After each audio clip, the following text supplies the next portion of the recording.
Gulbahor Saidova yuqori sinf o'qituvchisi sifatida faoliyat yuritadi. Bu maktabga 1994-yilda kelganman o'quvchi sifatida. Shu maktabni bitirib, universitetda o'qib, yana o'z ustozlarim qatoriga o'qituvchi sifatida keldim va mana 15 yildan beri o'qituvchilik faoliyatini olib bormoqdaman. Uning kasb tanlashida oilaviy muhit muhim asos bo'lgan. Oilamiz o'qituvchilar, ziyolilar oilasi desa ham bo'ladi. Chunki oilamizda o'qituvchilar ko'p. Ularga havas qilib va ularni ularga bo'lgan hurmatini ko'rib, shu kasbni tanlaganman. Bugungi kunda u yuqori sinf o'quvchilariga chuqur bilim berish va ularning intellektual salohiyatini rivojlantirish ustida izchil ish olib bormoqda. Yuqori sinf o'qituvchisi uchun eng muhim sifatlardan biri bu o'quvchilar bilan til topisha olish, ular bilan birgalikda, zamon bilan birgalikda hamfikr bo'lish va ularni dunyoqarashini tushuna olish deb o'ylayman.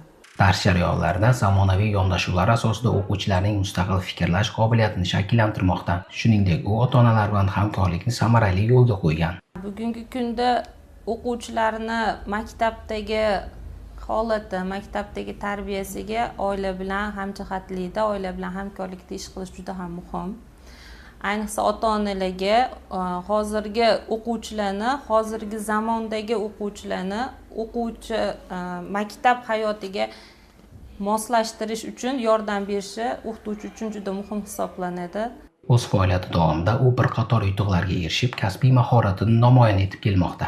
Ish faoliyatim davomida mana o'tgan yili bitirgan o'quvchilarim orasida anchagina o'quvchilarimiz oliy o'quv yurtlariga kirishdi. Hammalari 3 tadan 4 tadan milliy va xorijiy sertifikatlarni qo'lga kiritishdi. Undan tashqari fan olimpiadasida matematika yo'nalish bo'yicha o'quvchimiz viloyat bosqichiga chiqdi. O'tgan yildan beri maktabda zakovat koordinator bo'lib ishlab kelmoqdaman. Zakovat klubimiz a'zolari ham tumanda g'olib bo'lib viloyat bosqichiga chiqib, o'qituvchilar jamoasi ham, o'quvchilar jamoasi ham faxrli o'rinlarni egallab, tumanda o'z o'rnimizga egamiz. Ayni paytda Gulbahor Saidova o'z kasbiga sadoqat bilan yondashib, yosh avlodni bilimli, ma'naviy yetuk va zamonaviy fikrlovchi shaxslar etib tarbiyalashga munosib hissa qo'shib kelmoqda.